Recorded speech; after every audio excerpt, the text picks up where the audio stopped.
영화 틴커 테일러 솔저 스파이는 스파이 소설의 대부 존 르 카레의 원작 소설을 영화화한 작품입니다. 여담으로 당시에 제작사 쪽에서 박찬욱 감독에게도 연출 의뢰를 했었다고 하죠. 그때 박찬욱 감독은 시큰둥하게 생각하고 넘겼었는데 나중에 영화가 너무 잘 나와서 땅을 치고 후회했다는 후문이 있습니다. 이후에 그는 그 아쉬움을 달래고 싶었던지 존 르 카레의 다른 소설 리틀 드러머 걸을 BBC 시리즈물로 연출하기도 했죠. 그만큼 원작과 영화가 훌륭하다는 뜻일 겁니다. 물론 제가 썸네일에 써놓은 것처럼 걸작이라는 표현까지는 다소 과한 것도 사실이지만 걸작에 매우 근접한 영화라는 것은 확언할 수 있습니다. 물론 각본이 워낙 밀도 있고 게리 올드만을 위시한 콜린 퍼스, 베네딕트 컴버배치, 톰 하디 등등 걸출한 영국 배우들의 연기도 분명히 한몫하죠. 그럼에도 불구하고 제 생각에 이 영화가 어떤 반열에 오를 수 있는 이유는 기술적 성과 때문인 것 같습니다.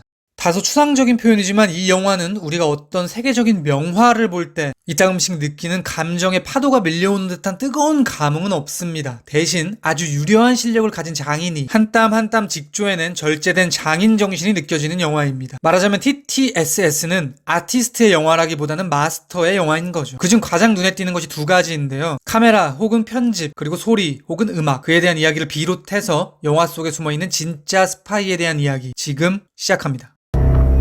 There's a mole right at the top of the circus. He's been there for years.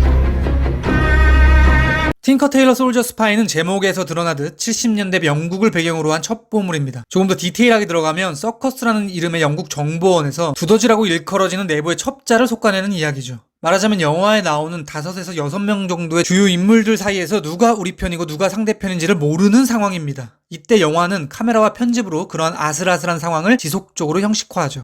간단하게 두 가지 정도의 카메라 테크닉을 말할 수 있을 것 같아요. 먼저 움직임의 측면. 영화에서는 인물이 등장할 때, 인물이 말을 할 때, 인물이 움직일 때 카메라는 적당한 거리를 두고 닌자가 잠행을 하듯 슬며시 다가가거나 멀어지거나 혹은 따라갑니다. 마치 이 집단의 면면을 누군가가 미행하면서 은밀하게 관찰하는 듯한 시선을 반복하는 거죠. 이러한 작법은 이 영화의 이야기가 가지는 비밀스러운 분위기가 맞닿아 있는 측면이 있을 겁니다. 쉽게 말해 은밀한 이야기니까 은밀하게 찍는다는 말이죠. 게다가 이런 방식을 차용하면 이 거대한 사건을 누군가가 몰래 첩보하고 있다는 인상을 들게 만들기도 합니다. 물론 그 주체는 아마도 사실상 이 판을 흔들고 있던 카를라겠죠. 그런데 만약 이 시선에 관객의 눈이 이입이 된다면 이 스파이 게임에 우리도 참여하는 듯한 느낌을 주면서 영화에 빨려 들어가게 만들 겁니다. 다른 하나의 유려한 테크닉은 대화 장면에서 나타납니다. 일반적으로 영화에서 가장 보편적으로 사용되는 대화 장면의 편집은 쇼트 역쇼트일 겁니다. 혹자는 이 대화 장면만 어떻게 찍었는지 봐도 감독의 연출력을 알 수 있다고 말하기도 하더라고요. 아무튼 틴커 테일러 솔저 스파이에서는 화자가 말을 하고 혹은 청자가 답을 할 때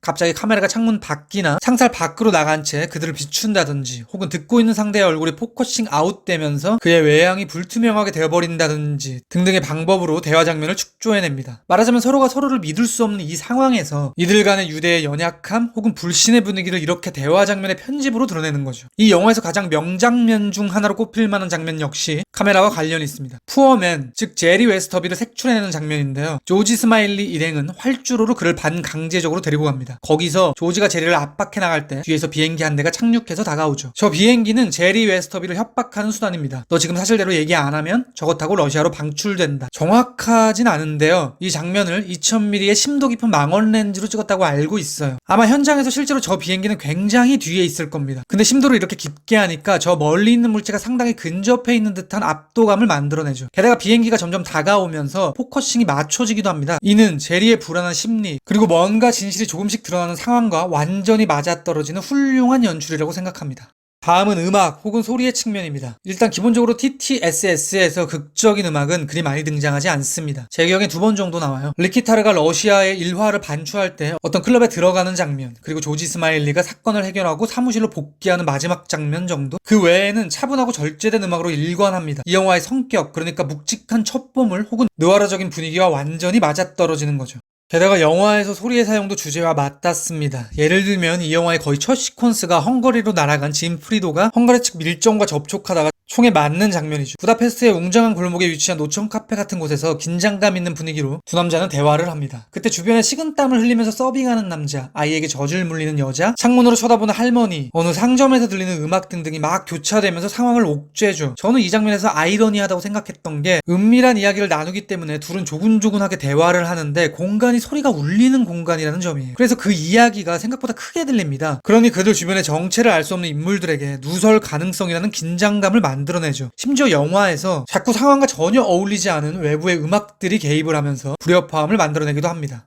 단순히 이 카메라와 음악의 활용이 기술적인 측면에서 옳기 때문에 훌륭한 게 아니라 이러한 것들은 서커스 집단 내의 팽배한 불안감 혹은 균열 같은 것을 철저하게 수식하고 있기 때문에 훌륭한 겁니다. 게다가 저에게는 비약을 좀 섞자면 이 서커스 집단의 문제가 조금 더 확장해 1970년대 경기 침체를 비롯해 여러 불안 요소가 감지되는 영국 전체의 질환처럼 보이기도 합니다. 어쩌면 모든 종류의 예술은 형식과 주제가, 그러니까 그 예술을 만들어내는 기술과 그 작품이 말하려는 이야기가 맞닿을 때 훌륭해지는 것 같습니다. 틴커 테일러 솔저 스파이는 분명 그런 영화입니다. I need you to do something. You'll have to assume they're watching. Things aren't always what they seem.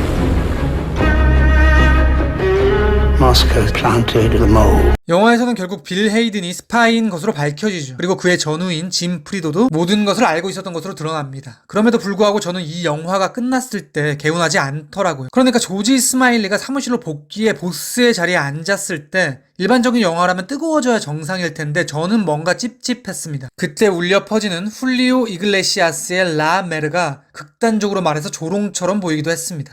결론부터 말씀드리겠습니다. 제 생각에 진정한 의미의 스파이는 조지 스마일린 것 같아요. 짐 프리도와 조지의 보스인 컨트롤과의 대화를 반추하는 플래시백이 나오죠. 거기서 처음으로 컨트롤이 MI6 강부들의 얼굴 사진이 붙은 체스말을 하나씩 옮기면서 틴커, 테일러, 솔저, 푸어맨 이라는 암호명을 전달합니다. 그때 마지막 남은 말은 조지 스마일리의 얼굴이 붙은 말이었습니다. 물론 이것은 틴커, 테일러, 솔저, 푸어맨, 베거맨, 띠프 등등으로 이어지는 영국의 전래 동요이긴 합니다. 그럼에도 불구하고 제 생각에 조지 스마일리의 자리에는 스파이가 들어가야 될 것 같아요. 우선 제목에서 그것을 증명하고 있고요. 지역적으로는 조지에 해당되는 말이 체스에서 가장 강력한 힘을 가진 퀸이기도 했죠. 그렇다면 왜 조지 스마일리가 스파이인가? 그가 러시아 측과 내통하고 있었다는 말인가? 그건 아니고요. 이 영화는 결국 조직의 내부자가 과연 진정한 악이었는가라는 질문을 던집니다. 빌 헤이든은 역사에 족적을 남기고 싶었다며 이건 신념에 따른 행동이라고 말하면서 눈물을 보이기도 하죠. 이 스파이들의 활동을 보면요. 국가를 위해서 자신의 가정 혹은 사랑이 파괴되는 것으로 묘사됩니다. 그러니까 나의 삶 위에 조국이 있는 거죠. 조지 스마일리의 아내도 사실상 카를라 측의 작업에 의해 외도를 하게 된 거고요. 역으로 조지 스마일리가 주체가 되기도 합니다. 그는 피터 길럼에게 주변을 정리하라고 명령하자 피터는 자신의 동성 애인과 결별하죠. 리키타르도 마찬가지입니다. 임무 중 만나게 된 러시아 측 정보원과 사랑에 빠지지만 결국 그녀를 구원하지 못합니다.